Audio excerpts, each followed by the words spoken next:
Well, I think we'll start. We have quite a bit of time for this session today. So we have 4 presenters in 1.5 hours, which I think is very nice. This is one of the sessions where we actually have a good ground for discussion. And I think, especially when it comes to resource recovery, there's a lot of interest, and we sometimes have experts.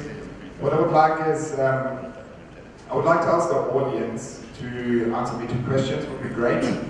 So my first question would be, why did you pick this session? So why did you not go to focus on Vietnam or on-site? What's your particular interest in this session? And maybe to also give the presenter some guidance, I would like to ask you what you expect from the session. So what's your expectation? What would you like to hear? Just something around that. So if I could get maybe 3 volunteers to give me an answer to that, it would be great.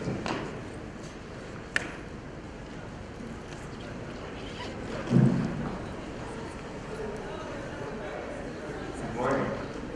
Yeah, I came here because Karthik told me to come. No, I'm really interested in seeing what the progress is on converting fecal material to value-added products. And particularly interested in how they're thinking about separations processes afterwards. That's the issue when you're trying to think of fatty acids and alcohols and those kinds of things. Excellent, thanks.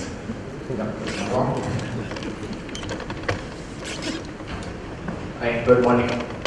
I'm Chris from Zimbabwe. I'm interested in this session because I'm also working on such kind of projects, like using the anaerobic technology to reduce sludge for energy company and nutritional value of the sludge. So what I've seen from the lab, how can follow the time from the lab and actually adapt to upscaling, and also the characters that we can also improve this energy company. Excellent, thanks. Lars, right? Yeah, I'm interested in new technologies and how it can be adapted. My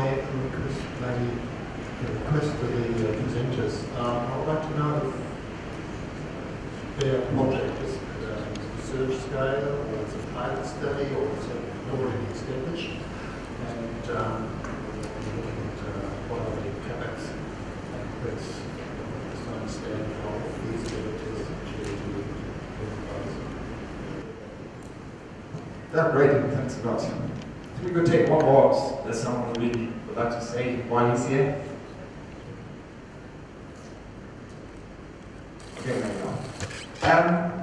So I think, yeah, that's very nice, and I think we can already see there's a wide interest in these different topics, and I think there was one guidance question a little bit for the presenters, which might be related maybe more of a business background, but really for implementation. I think that's very important. Where are we going with this? And maybe I can briefly tell you why I'm here. So my name is Lars, I'm working for Sunday Earmark, and for the last 2 years I've been working on a project that looked into feasibility studies of business models for resource recovery. There was resource recovery of nutrients, energy, and water, but not only from fecal sludge.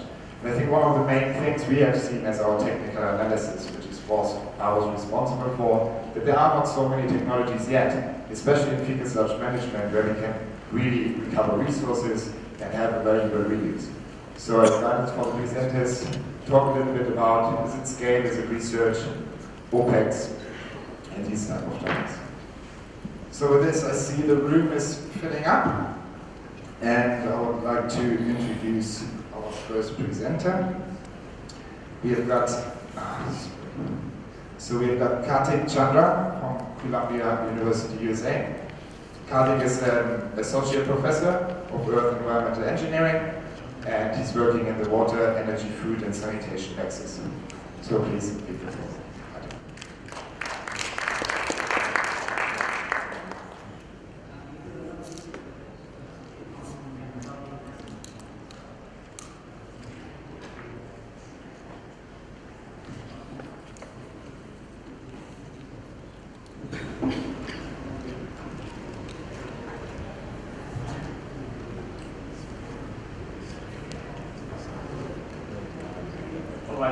Good morning, everyone. Is this good? Can you hear me? Yeah. All right. So today I'm going going to focus on predominantly, given the time, I'm going to predominantly focus on one of these two aspects here, and that's the conversion of fecal sludge into valuable products, perhaps a bit higher on the value chain than some of the more conventional end products that we've been looking at mostly at this conference, and that's biogas. And I'd like to acknowledge my co-author, Shashwat, is doing his PhD. His overall focus is, again, resource recovery, of which this is but one option. And so I don't need to spend too much time on this, given the focus of this conference, given the expertise of the audience here. In any case, the lack of adequate sanitation continues to be a challenge, and this is a far more complex situation. It's not because people, we can't make generalities basically. It's not because there's no money, there's no energy, there are no resources. I think it's an intermingling of several factors here. And so I'm sure all of you have seen schematics like this. This is particularly telling. This is a large plume of fecal sludge that is coming out into the Atlantic Ocean. It's ironic because across the highway from where this fecal sludge plume is, there's also a big plant which is sitting, and there's no fecal sludge going there. It's just sitting empty, and then you have the fecal sludge plume that's quite expensive.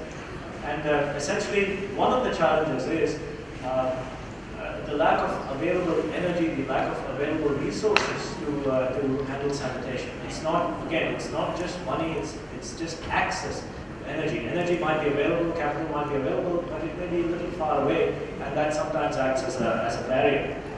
And so the question that we are trying to ask here is it possible to link improved environmental health, improved sanitation, to higher value chain commodity chemicals and biofuels? And again, the point is we're not trying to compete with oil refineries, we're not trying to compete with chemical refineries, we are trying to render the whole enterprise of sanitation resource neutral or resource positive to drive sanitation locally. So having said that, the focus here is our chemicals and biofuels. The principal biofuel that we are interested in to start with is biodiesel. So let's start with what biodiesel is. Essentially, biodiesel is formed by the combination of fat, triglycerides, and methanol, which is a very simple chemical molecule containing just one carbon. That's biodiesel, basically. And this is what we are trying to make from fecal sludge, from the organics of fecal sludge. Now, what are lipids? And so biodiesel is formed by a combination of lipids, fat, triglycerides, and methanol. What are lipids? Lipids are essentially long-chain acids which have a glycerol vacuum. When you go to a doctor, this is what some of us get on the chart. And this is what we're focused on. There are lipids in fecal material as well. You know, we as any cell essentially takes some simple carbon and makes complex carbon. One of the forms of complex carbon comes under the umbrella of lipids. And what is the lipid content? The question to ask is, what the lipid content of fecal material or feces could be. Again, if you look at a healthy individual on a dry mass basis, the lipid content could be about 6%, 7%. And this you can read from Medical Journal, of course. We have also done analysis in Kumasi, and we come up with about the same value. It varies from 6 to 9% per dry weight of fecal material. Why are we interested in lipids? Because, well, we want to make biodiesel from fecal sludge. Now, at this point, if I'm telling you, we are focused on 3 to 4% or 6 to 9% of total solids as lipids, we might as well shut this down and go home, because this is just too little to make this commercially viable and practical. And so then the question was, yes, we are interested in biodiesel because it's sitting at a far higher value than some of the other end products. But then the question is, can we do something else? Do we have to rely only upon this 3, 4, 6%, or can we come up with a system where we can just not only focus on the inherent lipids, but take just about any organics and convert them to lipids, convert them to fat? And that's really the focus of my talk today, essentially taking any organics and making fat, making lipids from those organics. And so let's take another look at feces. This has been presented quite a bit in this conference. And we all know what fecal material contains. The numbers might be slightly different, but the picture is about the same. And so we are not focused on this aspect, the water content. We are focused on this. And so again, like I said, if you just look at the fat content which is inherent in feces, it's a very small value, but it's basically just a small fraction. What we are trying to do is look beyond just what is inherently present and look at everything else which is present and make lipids and therefore make biodiesel from this as well. So that's what I'll focus on. And ultimately, we want to develop a platform. We want to develop a process, and we are well on our way there, which is agnostic to the waste stream. So again, surely fecal sludge feces can be a feedstock, but then we would like to open this to sewage sludge, to animal waste, to agricultural organics. You give us some organics and we'll get you biodiesel. That's what we would like to do. And so this is where we are very, very grateful to the Bill and Melinda Gates Foundation. They took this idea. They didn't laugh at us, at least not in front, and they were kind enough to support this. And well, I'm happy to say that we have some rather positive results now. It's taken some time. So this is, again, just to reiterate, this is where we want to start. And then the question is, can we make biodiesel? And so the answer is yes, of course.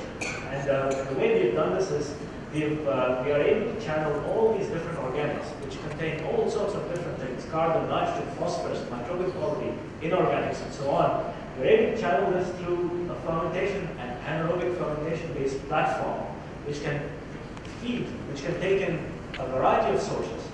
And the anaerobic fermentation platforms produce precursors of biodiesel, and then we go to biodiesel. I think there was somebody who raised the issue of scale that's very helpful in even guiding the conversation here. So for our process, anaerobic fermentation has been done at full scale for a long time. One of the first projects I worked on at full scale was actually anaerobic fermentation of sewage sludge and food waste. And we were, again, the point was we're making precursors of biodiesel even then. This was 13 years ago. At that point, the end point was not biodiesel, it was something else. Okay, so maybe before we go to anaerobic fermentation, let's take just half a step back and see what anaerobic digestion is. Essentially, anaerobic digestion is the sequential cascade conversion of complex organic materials down to simpler organic materials like acetic acid, and then also gases like CO2 and hydrogen, and ultimately leading to methane formation. And if you look at this cascade, the last step is really the rate limiting step under most cases, and typically under a given range of temperatures. When we design anaerobic digesters for different organic carbon sources, we typically tend to design these digesters at a hydraulic residence time of about 10 days or even higher. And again, this is a generality. This is the general trend. This is anaerobic digestion.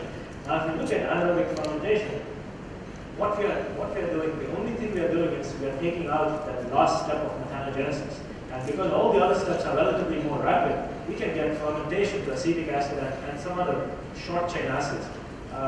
Again, depends on temperature, but even 1 to 2 days. So the advantage, one of the advantages is that when we rely on this fermentation-based platform, we are not looking at a retention time of 15 days or 10 days. We are looking at something which is quite small, quite short. And if you were in our presentation from yesterday that Justin made, fecal sludge comes in fermenting. It's active to come in, and so we don't even have to put in a fermenter. It's already coming in pre-fermented, and that's a huge advantage. And just to kind of make this point, I'm not saying throw out all the anaerobic digesters. What I'm trying to say here is we can incorporate fermentation into existing digestion systems. So that's also a good advantage. So this is our entire process train now.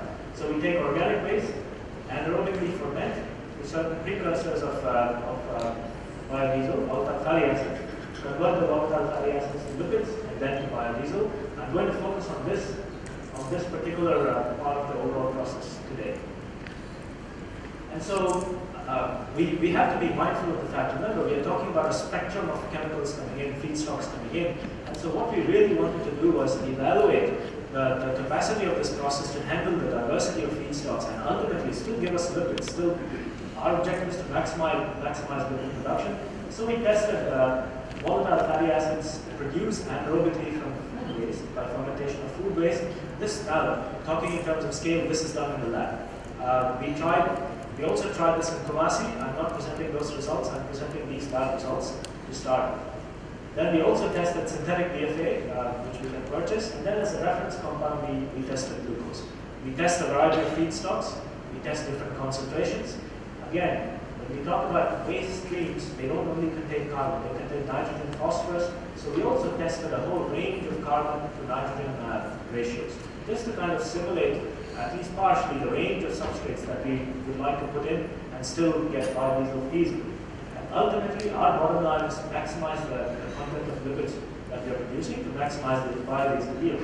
And in terms of process engineering, we also looked at batch systems and continuous systems. Now again, just to reiterate, this is the back end of what we did in Kumasi at pilot scale. For us, pilot scale there was 120 cubic meters in terms of volumetric capacity. That's already done. This is more detailed research that we are now describing. And so let's go straight to the results. So what I'm plotting here is as follows. I'm plotting the concentration or the content of essentially the concentration of cells that we produced when we fed them with when we fed this process with volatile fatty acids. So we take volatile fatty acids and produce cells of yeast. So this is like brewing. This is similar to brewing beer. We are using yeast to make lipids. And then this is the lipid concentration, the dark blue bars. And then finally, these gray bars are the percentage of the yeast cells which are showing up as lipids. So this is the amount of accumulated lipids inside the cell. And here on the x-axis, I'm showing you essentially a representation of the different feedstocks that we put into the system. And just to kind of summarize this, what we are showing is that when nitrogen is present in excess, we get a certain signature. This is the amount of cells produced, this is the amount of lipids produced. This is the percentage of the cell that is comprised of lipids. Now, when we look at waste streams which are lower in nitrogen, lower in proteins, for instance, then what we actually see is that the lipid content increases. And these could be streams which are rich in carbon. These could be brewery waste, which was a big deal in Kumasi where we were running a pilot study. So if you have brewery waste, we are probably looking at something like this. Essentially, the positive aspect of brewery waste could be that is that we accumulate more lipids, and thereafter it kind of levels off. These are based on statistics, so these are actually they are not just imaginary things. These are actually based on analysis. So this is only part of the picture because here we are saying that with nitrogen limitation, we are able to increase the amount of lipid accumulation inside our biological system. And just to kind of highlight this, the numbers I'm showing you here, which are on these axes, 30% accumulated as dry cell weight. This is the highest ever reported for this biological system fed with volatile fatty acids. So this is, if you look at literature, this is the highest ever reported. Now, this is only part of the picture, how much the cell is accumulating in terms of lipids. We are also mindful of the fact how fast these cells are accumulating, because how much governs how much biodiesel we can make, how fast is how big our system is.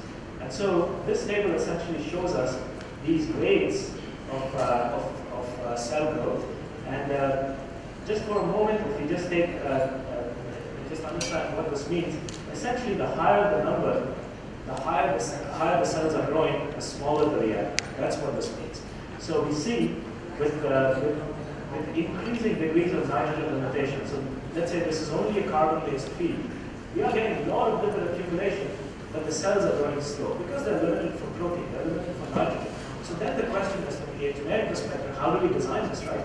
So if you look at the data that I present here, this ratio seems to be somewhat optimal, and this was somewhat close to what we were getting in the field. So it kind of works out. So we're not compromising at all on how fast, and we are also getting good lipid accumulation. But at the end of the day, even if we get something which is very rich in nitrogen, the cells are growing fast, and the process is still working. And so essentially, this process can handle a variety of feedstocks. These are two aspects: how much biodiesel can we produce, how big our reactor is. The final part of the picture is what are we producing? What are the lipids? What are the lipids that these organisms are accumulating? Because if they accumulate the wrong lipids, we are not going to make biodiesel, which is going to be useful. We don't want the biodiesel to congeal at lower temperatures. And if you just take a look at the type of fat, type of oil that these organisms are making, let's not go into the details, just take a look at these signatures. If you take a look at these signatures for different carbon to nitrogen, for anaerobic food waste fermentation, for glucose as the reference, essentially what we are making is very similar to carmitic, oleic, and linoleic acid. Basically what we are doing is we are producing soybean oil and jatropha oil. But we are not growing soy, we are not growing jatropha, we are making this from food waste. And we are making also this from fecal sludge. So that's the point here. So now we are completely disrupting that link between agricultural crops for biofuel. We are making this from waste organics, not agricultural crops. And for this, we also want to have some fun while doing this, and I know this is probably not equally exciting to all of you here. We did go one step further, and we really wanted to understand what we are dealing with here in terms of biological systems. So now we have actually the genome of the organism that we are using. And again, this is only for part of the audience, but we now know what drives this organism, so again, we can squeeze more. This is very minimal optimization that we are doing. Finally, what is the bottom line? Can we do? Yes, we can do this. What does this all mean? So we went through some analysis, and maybe we can discuss during the presentation, during the panel discussion. We are basically sitting without any optimization about 70 cents per liter of biodiesel. This is assuming that we actually have to do fermentation. If you looked at our presentation yesterday, we don't have to do fermentation. The fecal sludge comes in pre-fermented, this goes out. And here we are using the lowest possible number that we got in our system, so the number actually is far more favorable. The point is you can directly put fermented fecal sludge into our system, get the acids out, and make lipids. And again, the point is we're not competing with the biodiesel industry, with the food, with the chemical industry. We are using this to sustain the enterprise of sanitation. Finally, I'm not going to touch upon this. We are also looking at, as is somebody else in this audience, I know, we're looking at the prospect of using BFA for not only chemical production, biodiesel production, but also disinfection. And if there are questions, we can take it later on. So to summarize, this is our system. We have a platform which can take in not only fecal sludge, but mixtures of organics, and take these mixtures to lipids, to biodiesel, and lipids can also channel into commodity chemicals, so that this is quite promising. And we are not relying just on the inherent lipid content, which is quite limited. We can make our own lipids from just about everything. And again, we are disrupting the link. You don't have to grow food crops to make biodiesel anymore. We can do this from just about any organic. And I'll stop here.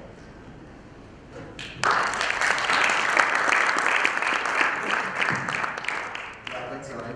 Very interesting presentation. I think it shows how innovative research can be on fecal sludge, which is absolutely exciting. I would like to give the floor for 2 questions maximum.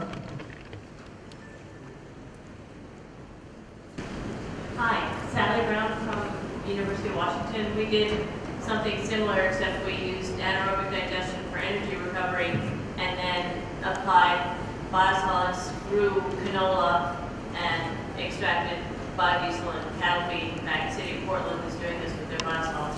My question for you is, with you have the lipids in the cells. How do you extract the lipids from the cells, and how difficult is that process? And also, what is your end residual product like? Yeah, I didn't show these. Essentially, that's just a schematic. It depends where we are. You know, in the U.S. in developed settings, we can use solvents. I mean, here we use the BD process, which is quite commonly used. In Kumasi, Ghana, where we were doing this, it's expensive. And it's not just the expense. We were on the upside, middle of nowhere, nothing. There's nothing. And so we were using petroleum ether, which also contains a fraction of the solvents that we want. And so Martin was here, we were able to get comparable extraction efficiencies and also of the right compounds, so that was quite favorable. What do you do with the residuals? This is the link I made. You're not throwing away digestion at all. Take all this and put it into your digestion. And so it's not biodiesel and or methane, it's not biodiesel chemicals or methane. This is on top of methane. We're not sacrificing that. We're not sacrificing methanogenesis. So what we are saying is split the overall anaerobic conversion into acidogenesis and methanogenesis. And that's the way to go about it. Francis from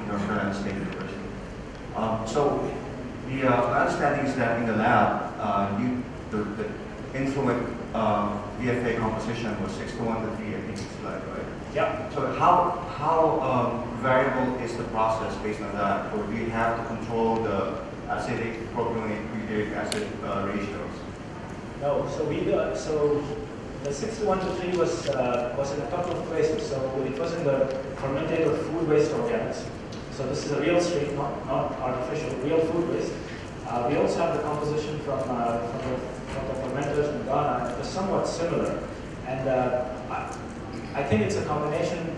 We know it's a combination of the way you run the fermenter, so the hydraulic residence time, the temperature, of course, and to an extent, the carbon to nitrogen to phosphorus ratio of what is coming in, but also the carbon speciation of what is coming in. So in that sense, food waste and human fecal sludge turned out to be somewhat similar in terms of their impact on the volatile fatty acid speciation. I can tell you right now, you put in brewery waste, you're going to end up with butyric acid, but that's okay. That's not a challenge.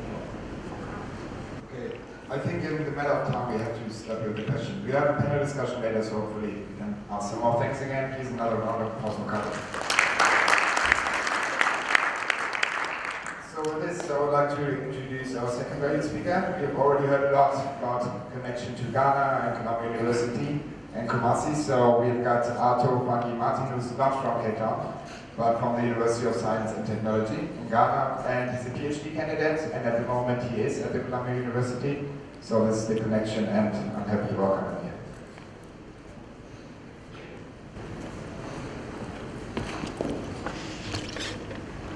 Thank you, Lars. Great. I'm excited to be here. So I'm Vangi Martin, and as you mentioned, I'm from Ghana. And I'm doing part of my research at Columbia University. I'm looking at step-feed anaerobic fermentation, and novel alternatives for fecal slide processing. The co-authors are Professor Chandran, who just finished his presentation, Dr. Edward, who is not here. This happens to be part of the fecal sludge to biodiesel project, and we've already had 2 presentations at this conference. So we looked at pilot scale operations and modeling yesterday by Justin Shi, and Professor Chandran just talked about liquid production. I'm looking at step feeding as part of this whole research. Now, generally, mixing happens to be a challenge in industry, and when we look at multi-phase digestive systems, like what we had in Kumasi, having digesters in series, this happens to be a bigger challenge, because when you have a system where this is, you have it in a place where electricity provision is a challenge, you have to look at mixing as a whole. So generally what happens is that you have solid settling in the digesters when they are connected in series. So what we do to deal with this is that we step feed. Now the question is, what is step feeding? Step feeding basically is the stepwise introduction of influence in a treatment plant at several passes along its length.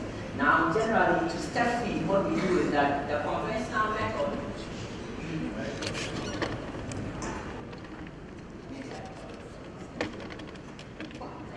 Okay, so conventionally what we do is that the influence is fed through the digesters and it's passed through from stage 1 to stage 6. But in step feeding, what we do is that you feed the system such that the influence is fed directly into the system so that you have each digester receiving the load.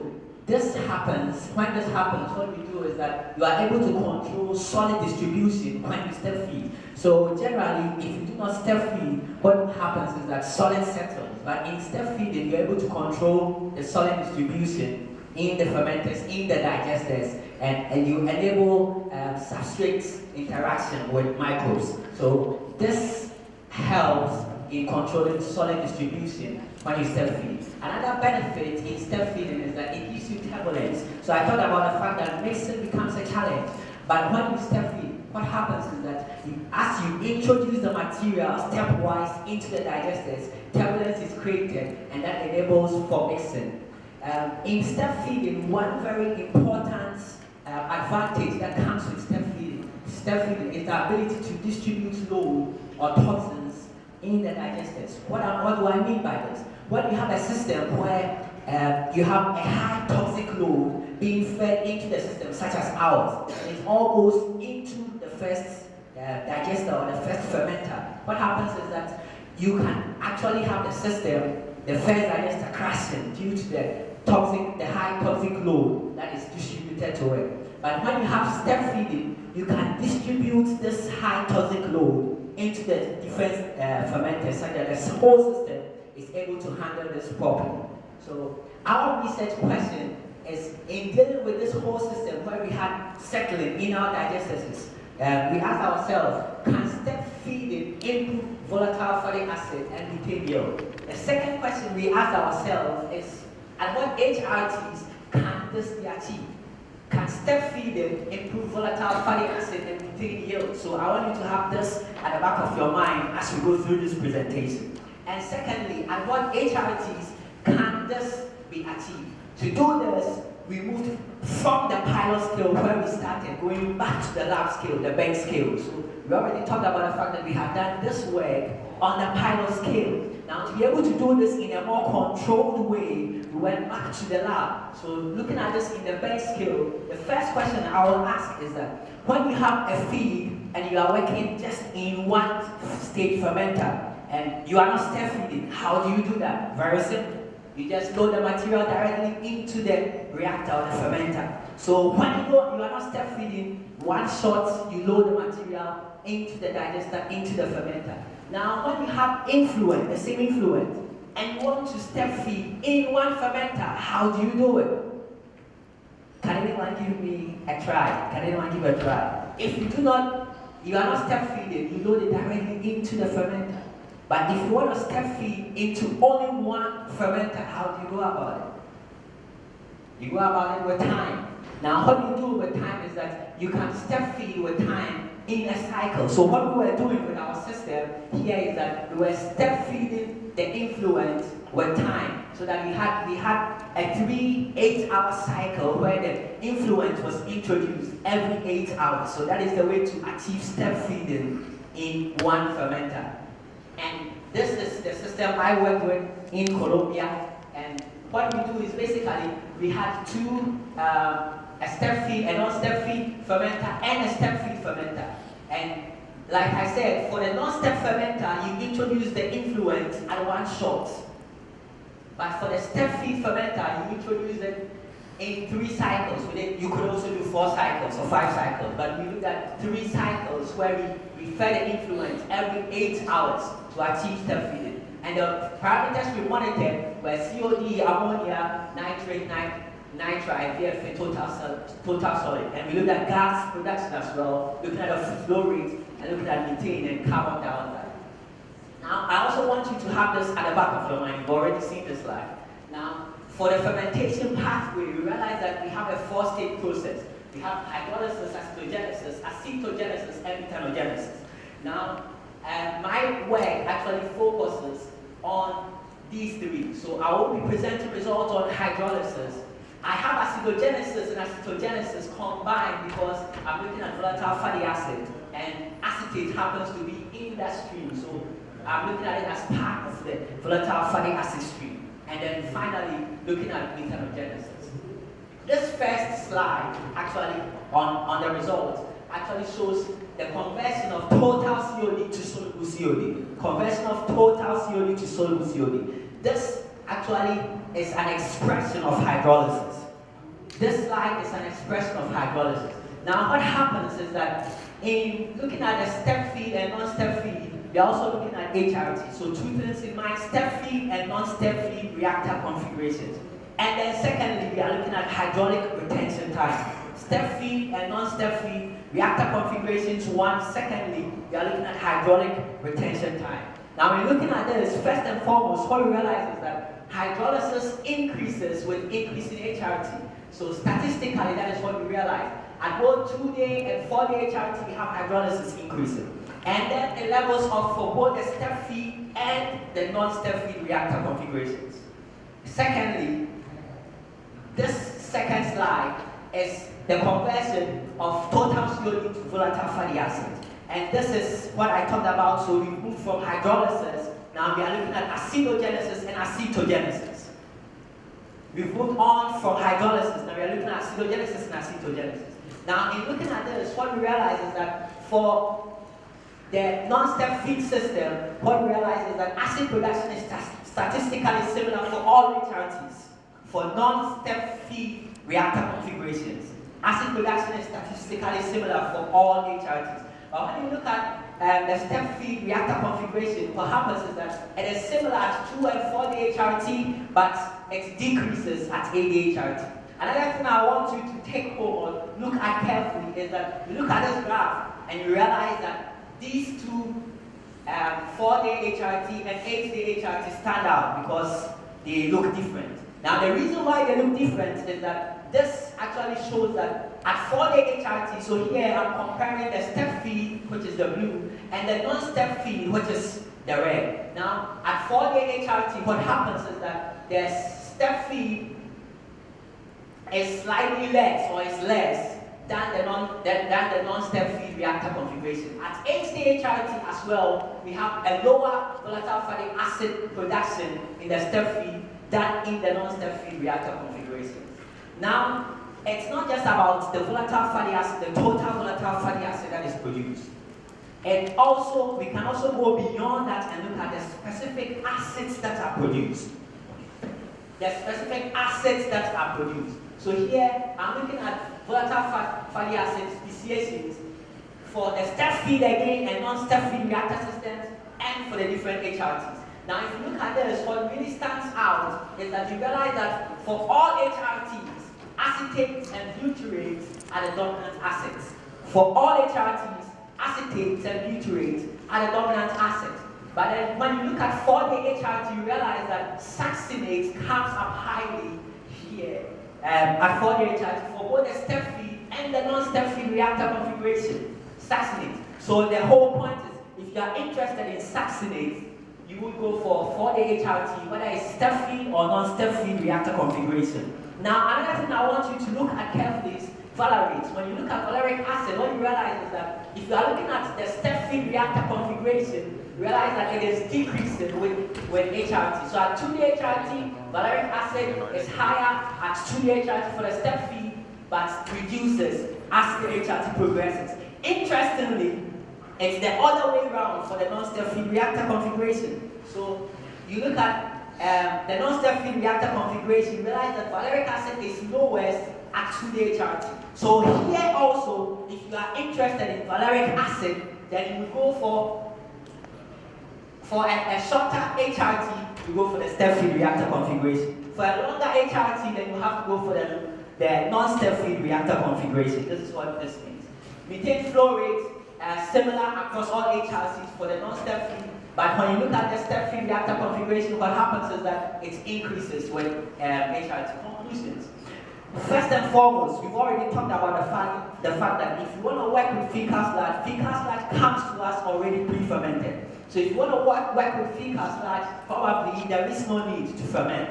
But when you want to look at fecal sludge and food waste, it's already been talked about. And your goal is high-value chemicals leading to biofuels, as Professor Chandra talked about in biodiesel. Then you can do fermentation at 2 to 4-day HRT. That is the point we are making, one point. Second important point, if you are looking at methane flow rate, biogas, then you can have an additional reactor. So here, I'm proposing one reactor for acid production, another reactor to optimize biogas production. And then thirdly, for the step feed and non-step feed reactor configurations, they are similar from a process point of view. But when you're looking at issues of mixing, you're looking at the issues of or the ability to distribute loads across reactor systems and ultimately to reduce costs. We say that step feeding is a good alternate to the non-step feed reactor host. And this is all that the research is about. Thank you. I would like to acknowledge Bill and the Gates Foundation, and then the Kumasi Metropolitan Assembly. Mr. Tony Mensah is here. They gave us their land for this project. Thank you. Yeah, thanks a lot, Arno, for your representation. Very good timekeeping. I think it becomes very obvious how passionate he is about his research, and I'm happy to give 2 questions to the audience now. Thank you for the great presentation. Just one simple question. How did you measure the hydraulic retention time? So hydraulic retention time, the whole reactor, the fermenter, is a 6-liter reactor. So in looking at 2,4, the HRT, we fed a specific period. On the pilots, we didn't do 2-4 days. So the pilots were feeding 5,000 liters a day. We talked about that yesterday. And our total volume was actually between 10 liters and 120. So in the pilot scheme, there were in the pilot scheme system there were 6 reactors per train and 2 trains. Each reactor for about 1 truck of each reactor corresponded to a 2-day HR. And that's why we use the same equipment for that experiment. So I had a quick question. So at these short HRTs, isn't hydrolysis becoming limiting? I would not say so. You asked me if hydrolysis is limited. Is that a question? Correct, because the whole premise is that you can produce, the rate limiting step is methanogenesis, you're shortening it, shortening all the HRTs, because then you can produce these DFAs, etc. But hydrolysis can be the rate limiting step as well. I was wondering if when you're shortening the HRT, is not becoming the rate limiting step? I wouldn't want to say so because we looked at different HRTs. So we looked at the whole range from 2, 4, 8 the HRT. So I wouldn't want to say so because we consider the whole stream. In the interest of time again, I would like to close this one now and please give another applause to Arthur.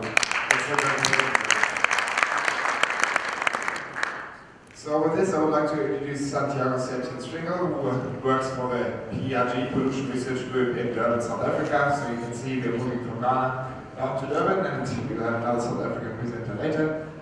And he will tell us about the thermal properties of fecal sludge and inorganic nutrient compounds.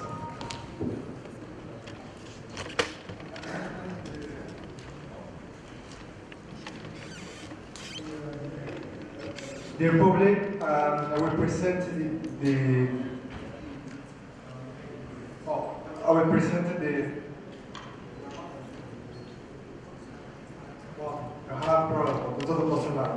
I want to present you this presentation, which is entitled Drying Characteristics, Thermal Properties, and Inorganic Analysis in fecal sludge Performance in the Pollution Circuit. So I will be to introduce you the context and the utility of drying in the sanitation world. This work was performed under the context of Repeatability Challenge, which is funded by Bill and Melinda Gates Foundation, and its objectives is pathogen removal and recovery of valuable resources from waste. The toilets should be not connected to the water, sewage and electricity grid. And the cost of the toilet has to be lower than $0.05 US per user per day. What Petatrins we know is one of the most spread toilet systems in the developing countries. Here we can see the single pit latrine, and here the improved version of that latrine. In Durban, in the Tukini municipality, we count around 30,000 VIP latrines. But when the VIP latrine is full, this can be a problem, especially in dense populated zones where we cannot bury the zone and pass to the next because problems of space, lack of space. So it could be considered a waste, because as I said previously in rebate total challenge, we don't want it's a waste. We want it's a resource recovery, and with this we will see so fecal sludge as a resource where we can produce fertilizer, we can produce electricity, we can produce biogas. For this, fecal sludge has a very important position. Why? Because it can reduce the volume and mass of the waste, which by sure we are going to see in the bill by a decrease of the transport cost. It also lead to a pasteurization and kill all the pathogens, so the product will be safe. And so as safe, it can be used in agriculture. And it has a low moisture content and important organic contact, so it can have good characteristics, a good potential to be a biofuel. So the objectives of the present work are as following. I want to present you a kinetic study doing after experiments of drying in a convective ring. We are going to evaluate the agricultural potential of the dry fecal sludge, and he's used as a biofuel. Now, to achieve to these objectives, we do perform some experiments we are going to present it in the next session.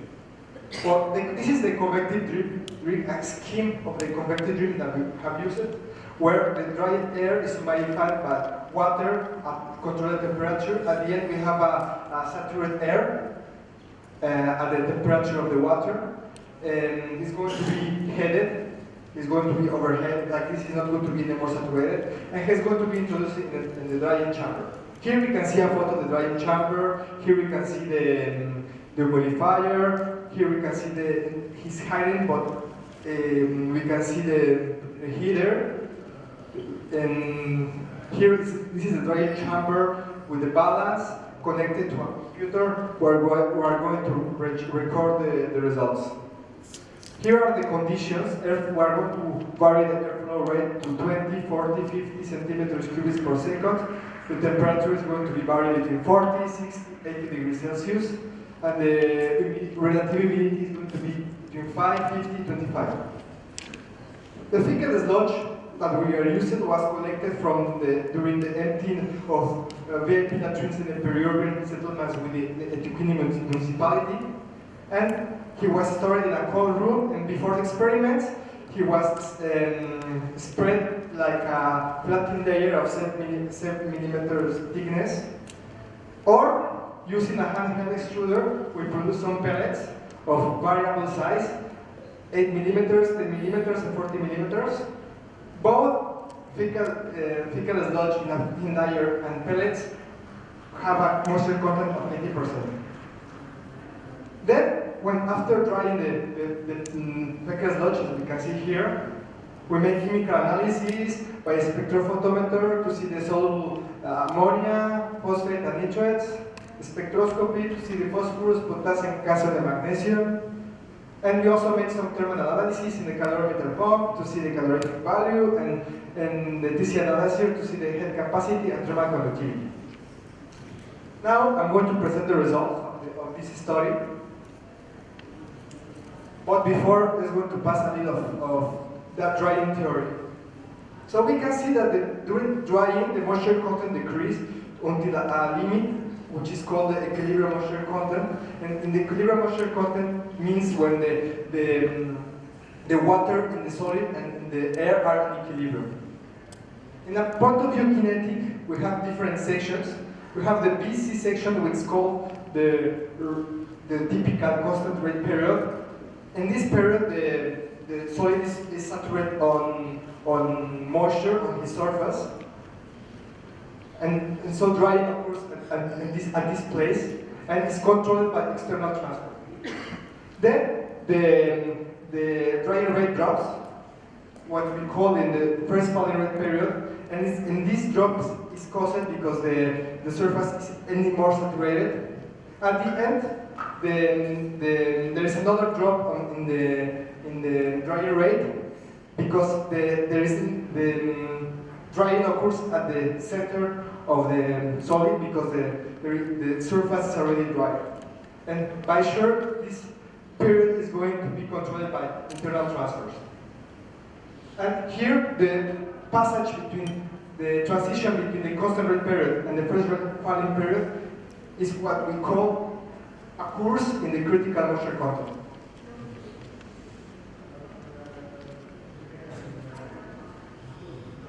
Well,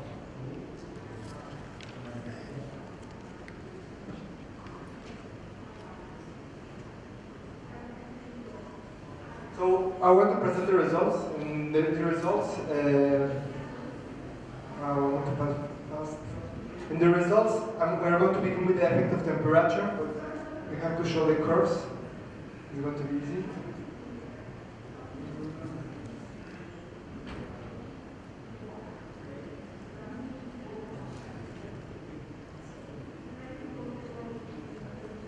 Okay, well, we are right.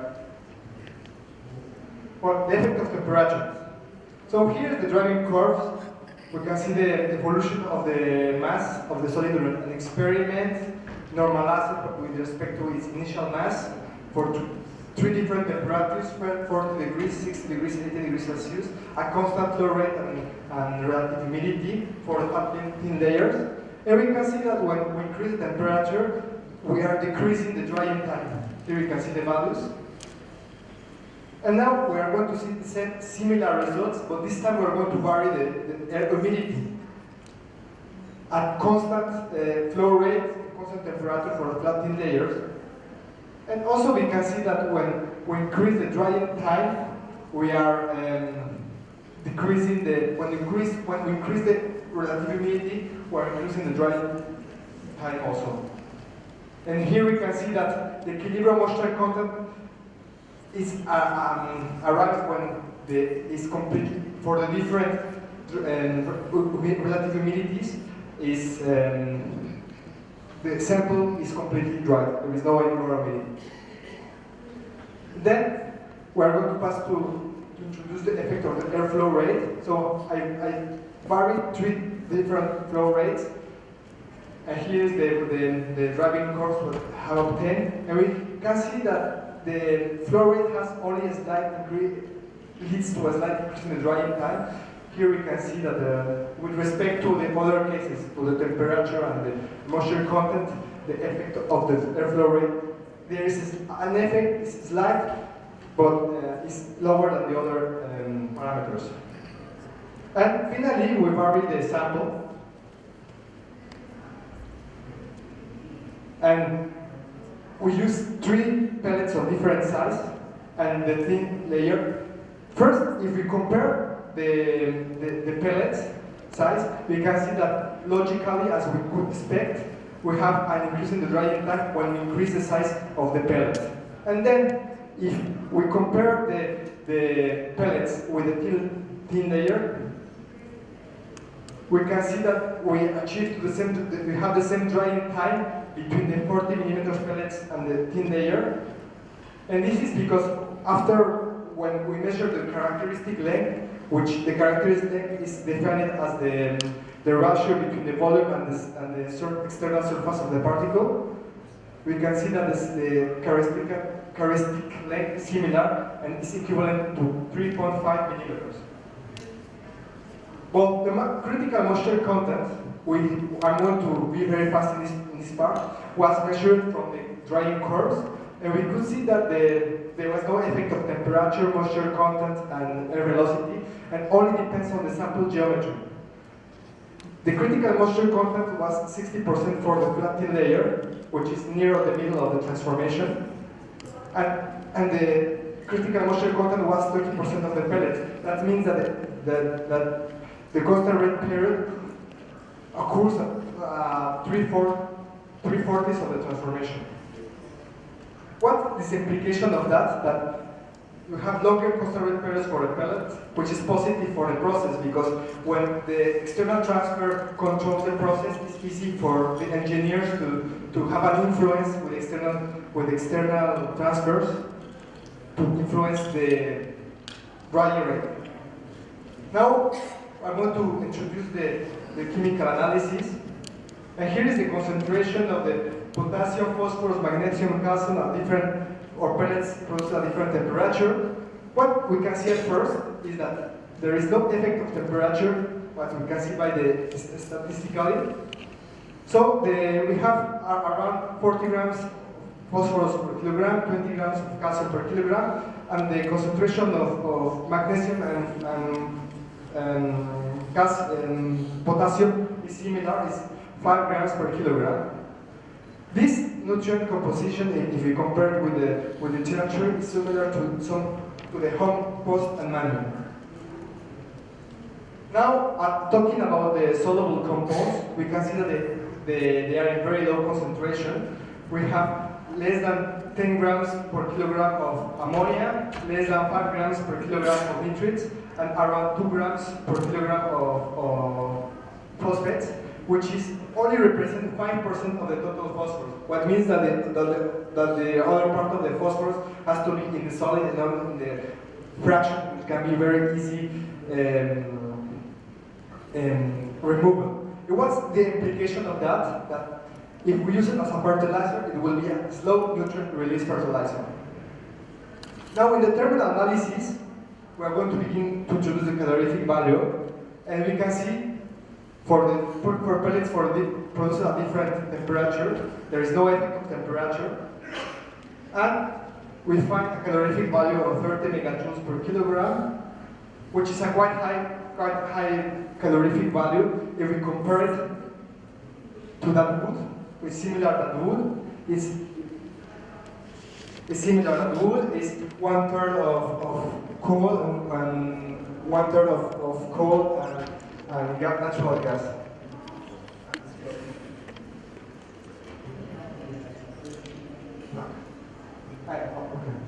Well, for the head capacity, now if we see for the head capacity, we can see that for the head capacity, we can see that there is no effect of temperature. The head capacity is around 1,450 joules per kilogram per degrees Kelvin, which is relatively low if we compare it to wood, diesel, coal, natural gas, but it's higher than coal. Now I'm going to finish to show you the thermal conductivity of pellets produced at different temperature, and we can see that there is no effect of temperature also for this property. It's a quite low thermal conductivity of 0.06 watts per meter per Kelvin. This is much lower than wood, than the other solid fuels like wood, diesel, or coal, but by sure it's higher than natural gas because the gas usually have very low thermal conductivity.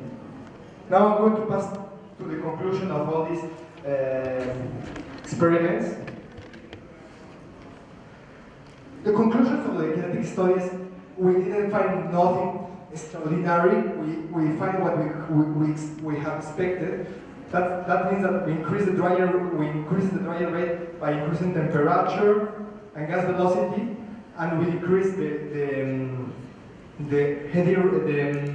dryer rate by decreasing the humidity and particle size.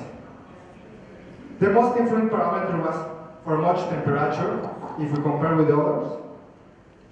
Under the explored conditions, in the most pessimist cases, we have 2 hours of drying, and the most positive size, in the most favorable condition, it was 1 hour of drying, like this for the processes, and we have to know this order of magnitude times. And the critical moisture content, which is an important variable, because as I repeat, is during the constant period is where the engineers can easily control the process. It depends on the geometry of the fecal sludge. Concerning the conclusions of the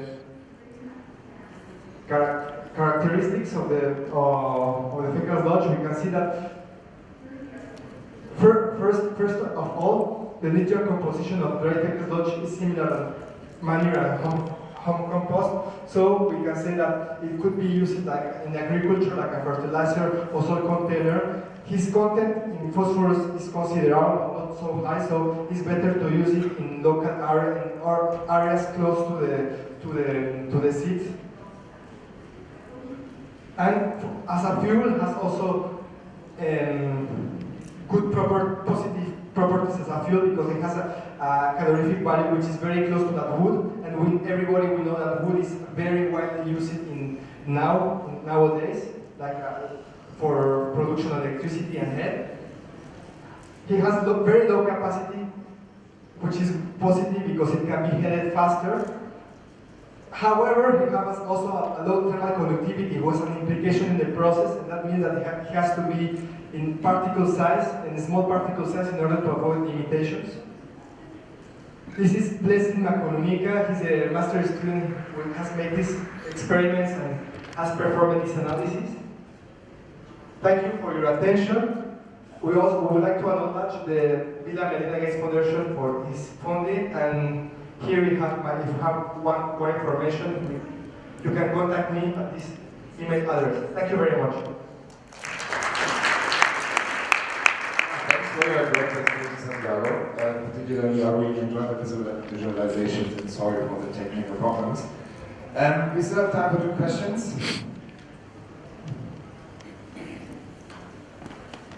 Boris Gold from the Outstanding. Thanks for the excellent presentation. I'm very much interested in drying of fecal sludge. Somehow your presentation cracked out at that point. Why is the critical moisture content so important, this critical point? Yeah. And why do you think it's different between the pellets and the thin layer? Thank you very much for your question. To answer your first question, in fact, it's about the critical moisture content. It's very important because it's at first time is the maximum.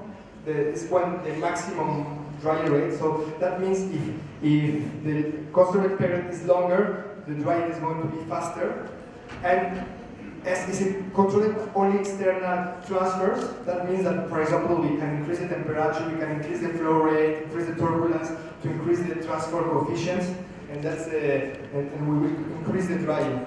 However, if we are in the falling periods, that means that there are internal phenomena which is going to influence, and the problem of that is that everything is inside. It will depend on the properties of the solid porosity, and it's more difficult for it to influence these parameters, the internal diffusion. And the other is quite recent. This finding about this analysis was like 2-3 weeks before the conference, so we have not time to see the difference. But it has to be of the phenomenology, but we have to go deeper in that research. Thank you. Hello, my name is Oliver Ive from a company called Amount Services. Clearly you're finding things you expect to find here, but did you do any further work looking at things like energy required to get the drying process done, so you can get some sort of energy balance required to put in what you need, the exothermal element of it. And the other thing is, when you go through further on and you raise your temperatures above 80 degrees, at what point do you start pyrolyzing and driving off the various volatiles, and what is that process? Are you going to take further into that as well? Yes, for a moment we have not made energy input in the rig. So we have to include this for the future. This the energy that we need with the calculations. And respecting to the pyrolysis, we are very, very far from pyrolysis temperature. because the resist temperature really begins to 200 degrees Celsius, and with this apparatus, the maximum temperature we can reach is 100 degrees Celsius. Is it possible to pyrolyze at this temperature? The organic matter begins to pyrolyze at more than 150. It really begins that we can see the torrefaction begins to in this area. We are very farming, so we can let there long time. We're going to maybe find as we find a very dry product, but with this apparatus, we don't have this risk. I think, again, for the interest of time, I would like to introduce our next speaker. Thanks again, Santiago, for your presentation. So our next speaker is also from South Africa. We're talking about David Still from PAD Pietermaritzburg. David is a civil engineer and he graduated at UCT, University of Cape Town in '84. He's been working in government and research between 1985 and 1993 in the Department of Water Affairs at the Council for Scientific and Industrial Research.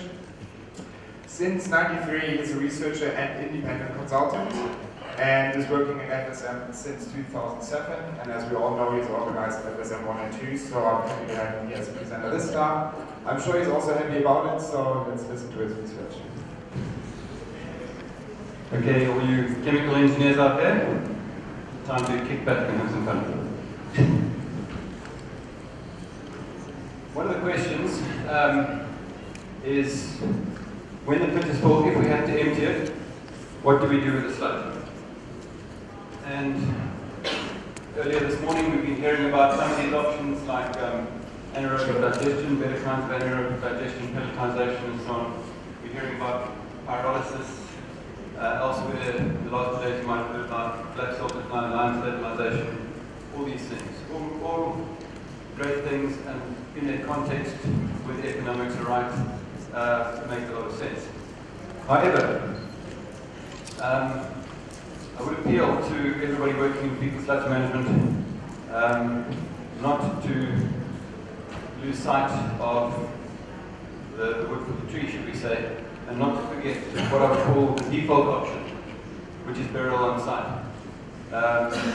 In many cases, it doesn't make economic sense to go beyond the site if people are living on decent sized plots, if they're miles from anywhere where we process the sludge, where you don't have these dense urban situations. So where space is not a problem, there needs to be a very good reason to move the sludge from the site where it's generated. Once you start transporting sludge, your risks escalate and your costs. So, a lot of people will tell you, oh no, the reason we're doing this complicated research, the reason we want this $1 million grant is because fecal sludge contaminates the groundwater. But how do we know that? Do we know that? And when might it be true and when not? And I challenge you to do research on that, to read the original research, to do your own investigation. You will not find a lot of work done in the world ever scientifically that really establishes. I mean, I'm not saying it doesn't happen, it does, but very constrained and very, it's not like, wow, you know, it's just, you have a pit between suddenly a well 100 meters away, it can't be used.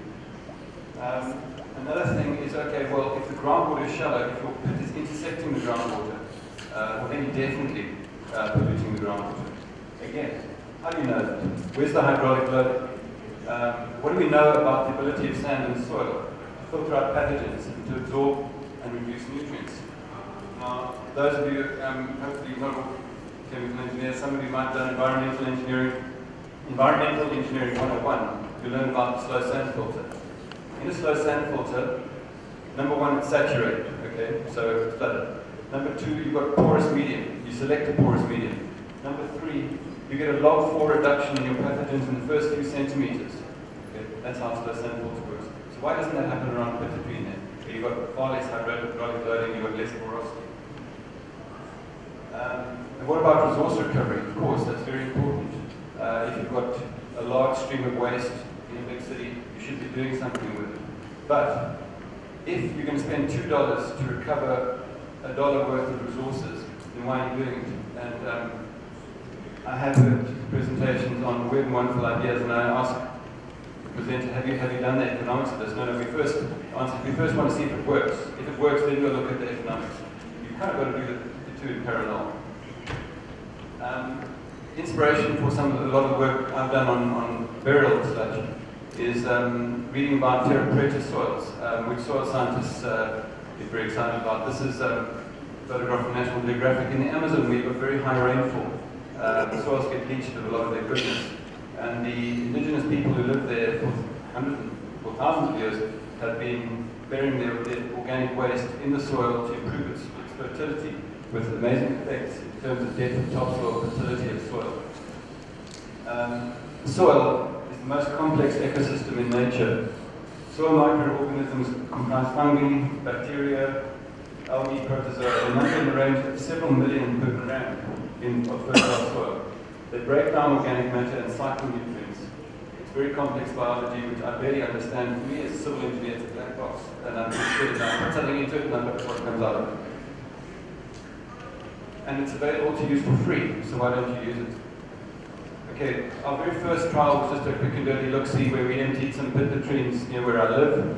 We were interested in how the people would react to emptying them, how they would react to using it with trees, and we did some controls. And it was just a small study, and this was one of our first responses. The tree on the end was buried on a mixture of soil and fecal sludge, and it was bigger, greener, more fruit. That one had some commercial fertilizer for some reason, didn't do well, and this one we just planted in the ground. Okay, so that was a quick indicator that looks promising. We then did some trials, controlled trials with concrete towers. We had a master student working on it, did a good job of actually doing everything scientifically, and he had control towers where he planted the tree and he used liquid chemical fertilizer, and then he had experimental towers where he put in a core of sludge, planted the tree above the core of sludge, and he got like 300% better growth on the tree planted over the sludge. Now you won't get that over 10 years, so you get a more rapid response in the early months. But there was a very definite, marked difference. And then one of the questions said, will the roots get into the sludge, or will they avoid the sludge? Is the sludge not too different to soil? Well, after 6 months, after he broke it all up and had a look, there you go, the sand has fallen away.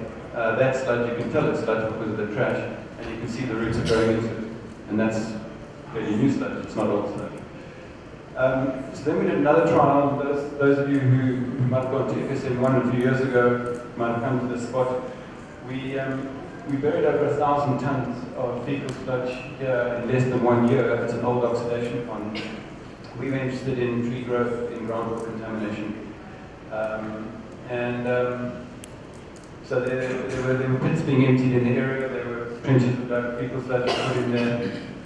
There's my learned colleague, Mr. Chris Buckley, who many of you will know, modelling our groundwater purging looking. Okay, so we looked at a number of groundwater things. We had 5 background wells between the sludge and the river, and we monitored that for a couple of years, and we never picked up anything at all.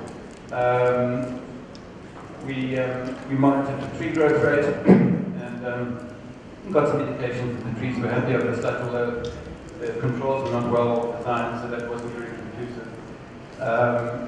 And then a few years later, we were periodically augering up the sludge to analyze pathogens and to look at the characteristics. And after a while, my guys started to battle to find the sludge. And we put 1,000 tons of sludge there. They'd come back and they said they couldn't find the sludge.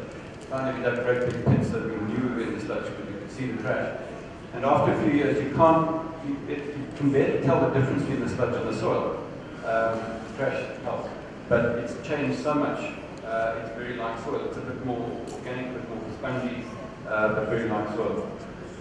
We looked at the hardiest pathogens, Ascaris, to see how long they survived, and we were pretty happy that after 2 or 3 years there was nothing left. Starting with pretty high levels, because Durban is an area with high Ascaris. So we were happy to conclude that after 3 years, your Ascaris would be dead. But there's no real reason why you'd be digging it up anyway. Okay. Then we did another trial. We wanted to get better controls on the effect of the sludge on the tree growth, but we hadn't designed that very well. So we did something with commercial forestry using sewage sludge. Near Maritzburg, it was a bit wet, it was raining, we dug trenches, we put the sludge in, we had a number of plots, some with sludge, different amounts of sludge, some without. And after 4 years, what we're seeing there is about 50% more biomass in the trees on the plots with the sludge. Possibly a decreasing effect, so I don't know if that 50% is going to be sustained right through the end of the growth cycle, but definitely a positive response. But we're not seeing like 200%, 300%, which you sometimes read about. Of course, it might depend on what trees you're planting in the soil and things like that. It was very nice. What's going on? Okay, that's fine. If I leave it. Okay.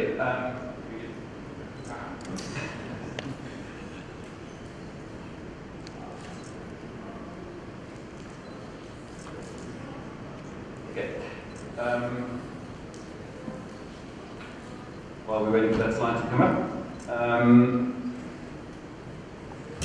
we also monitored it heavily, groundwater, all sorts of instrumentation around the sludge, and then background monitoring holes below the sludge, working with my colleagues at UKZN, Simon Lorenz and Co. And we just advanced. You can see at the bottom of the plot, there are 2 red dots, those are background holes going on. Okay, and what the guys found in the first summer, I think, we had about 1 to 2 milligrams, not milligrams, yeah, 1 to 2 milligrams of nitrate per litre more in the downstream borehole. Okay, so there was a slight change, but relative to safety levels and all that, not very significant. And then if we get the phosphorus one up just now, on the phosphorus, they didn't pick up any change. That was the first year. The second year, you couldn't pick up any difference at all. There was no trace of any impact of nutrients. So that's the phosphate. We couldn't pick anything up, right? That's not it. So then we did it. The people I was working with on the groundwater monitoring could still not really produce a mass balance of what happens with nitrogen and the phosphate that we put in the ground. And we worried that maybe there'd been such a rapid response that a whole lot of it had leached off in the first 6 months before we really got the monitoring going properly. So then currently we're doing a very controlled leachate monitoring trial where we've buried sludge in 1 meter plots. Leave it there, that one. Well, actually go back 1 meter. Yeah. And some of these 1 meter plots have got what they call pan lysimeters. That's well, there it is. Okay, it's a steel tray, and that's got some gravel and geofabric, and then we've got soil. So that tray is about 1/2 meter below the sludge, and we've got instrumentation around the sludge as well, so we're able to measure every little bit of leachate that comes with that sludge. And right there, they're burying sludge, well controlled. We've got about 30 plots, and let's see, go, yeah. And they even made it rain. We measured it so far over about 10 months. We had about 800-900 mils of rain, millimeters of rain, and this is up there. And what we found, we're not looking at pathogens here. This experiment, I'm interested in the nitrogen and phosphate. What happens to it? If you look at the bottom there, after 10 months, after nearly a meter of rainfall, nitrogen 0.16% average, median 0.1% of the nitrogen has got through to the leachate pan. Okay? And the phosphorus is nothing. So we're not having a major impact on the groundwater here at all. Okay. So where does all the nitrogen go? Again, it's pretty complex biology, but if you read about it, with all this complex biota in the soil, there's quite a lot of cycling. And obviously some of the nitrogen stays there and takes years to break down, but some through nitrification, denitrification, it actually cycles back into the atmosphere. And phosphorus absorbs the clay molecules. So phosphorus I don't think actually goes anywhere. So if you are interested in doing something where you can plant trees over decades, the phosphorus that you put there is going to benefit the soil for decades. So, concluding now, The environmental impact of sludge burial in the ground, sludge decomposes by natural biological processes. After 3 years, is barely distinguishable from surrounding soil. After 3 years, even the hardest pathogens die off. And despite high loading rates, no significant impact on groundwater has been observed in our trials. And I'd urge everybody who's interested, please go and do your own trials. I'd love other people to investigate these things. So conclusions. Disposal on site into a nearby pit or a trench is the simplest, cheapest, and most practical option. Plant a tree or trees over the sludge to gain some advantage from the nutrients in the sludge. And if you don't want your can't bury the sludge, composting it for local use is probably the next simplest, best option. Again, answering nature to do your work. Thank you.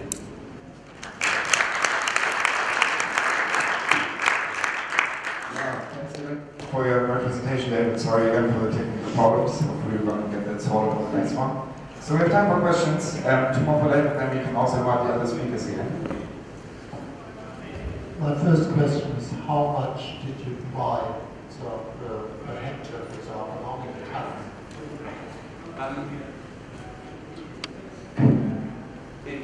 Or how deep? What we would advocate is about 200-300 millimeters, but not over the whole hectare. We were trying it between the trees. In that last one where we looked at those 0%, 0.1%, we were looking at directly about, well, some of them were 250 millimeters and some were half a meter of sludge. So we're looking at what we got below half a meter of sludge or 250 millimeters of sludge. Would you agree on average, if you agree, plots like where you 20, 30, half a meter, free area, and then you do it again, maybe on average 10 centimeter on an area in the forest? Yes, it wouldn't average over 10 centimeters. This is about 1,000 tonne per hectare. Yeah. Sludge contains 5% of nitrogen. You apply 50 tonne of nitrogen.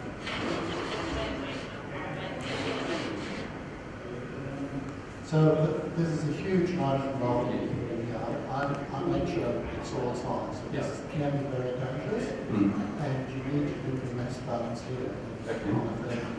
Even if you don't find any nutrient in the first year, this is the time for. Yeah, but the I believe a lot of nitrogen is actually cycling back into the atmosphere. We're not finding it in the Egypt. You need a lot of carbon to get denitrification. You need anaerobic situation, which you won't have in these situations. So unless you measure the nitrogen coming out of the system as anaerobics or nitrogen, then I'm not sure about it. Okay. I wonder, in many countries you wouldn't get resource consent for this kind of application because of the nitrogen. Look, I don't think it's got a lot of application at large scale. The application is really in more rural areas where you are literally taking the sludge out of this pit and you're putting it over there. And so then your loading is actually quite low because you've got maybe a ton and it's over a few thousand square meters. If you're doing it at large scale, it's just not going to happen because of transport costs, because of regulations. That kind of thing tends to happen more with the wastewater treatment industry and the more regulated conditions. Hi, Dave Robbins. Thanks very much for the great presentation. One question. I'm not sure what the depth to your groundwater was in your trials, but if you had groundwater at like 1 or 2 meters, can you still do direct burial, do you think, and achieve the same kind of results? Thanks. If the groundwater was, I wouldn't advocate burying into the groundwater. I think those are the kinds of situations where one should be looking at composting and all sorts of other applications. Our groundwater was below the pits that we were digging. But just a comment to supplement what I've said. The risk of pathogens burying sludge in the ground is a small risk, acknowledged. But compare that to the risk of not having sanitation, compared to the risk of having sanitation that you don't use. We heard yesterday or the day before about very high quality communal sanitation in Haiti, which is only used 50% of the time because it's communal sanitation. Compared to the risk of emptying practices which are poorly regulated and controlled and shit goes everywhere. compared to the risk of sewers, which are poorly managed, which is very common in the city where I live, the median fecal coliforms in the surface water, based on 1,000 data points a year for the last 3 years, the median fecal coliforms is 10,000 per 100 milliliters. That's in the surface water. And we're worrying about a couple of bacteria a couple of meters from a pit. My question, thank you very much, for the presentation. My question is about the amount of rainfall that is received in the area. How much is received in the area? The areas where I'm working, our mean rainfall is 800 millimeters to a meter. So moderate, more than some places, certainly less than many places. But we've even been simulating rainfall with those tests where we've been adding rainfall. Okay, thanks again, Dave, for the presentation, answering the questions. One round of applause for Dave, please. So we do have some time left. I would like to invite all 4 speakers again to come to the stage, and if there's any more questions, maybe some cross-cutting issues we had discussed as very detailed technology options. We have some other options that could be possible, especially context-specific options where we can take considerations. So, yeah.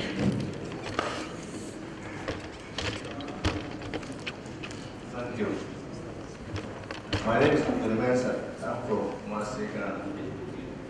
My question goes to the first 2 presenters, Professor Chandram and then Kato. I want to shift the discussion from the academic point of view into the real world. We are seeking to solve real problems, real life problems. This concept of conversion of fecal sludge into biodiesel, some other works have already been done, and then looking at those and what you have done and the results. Of course, we've not reached the end of the tunnel yet, but the question I want to pose is, do we have light at the end of the tunnel? And how bright is the light? Yes, thank you. I would say that surely there is light at the end of the tunnel. For the process of converting fecal sludge to biodiesel, as Professor Chandra said earlier, one of the challenges is drying. And we have seen a presentation here which was amazing actually dealing with drying. So in my point of view, if that energy component can be taken off, I think that for the other aspects of converting the volatile fatty acids produced to lipids and producing biodiesel, that we've already done. Our little bit that we have to do is deal with the drying issue, and we can easily move on from there.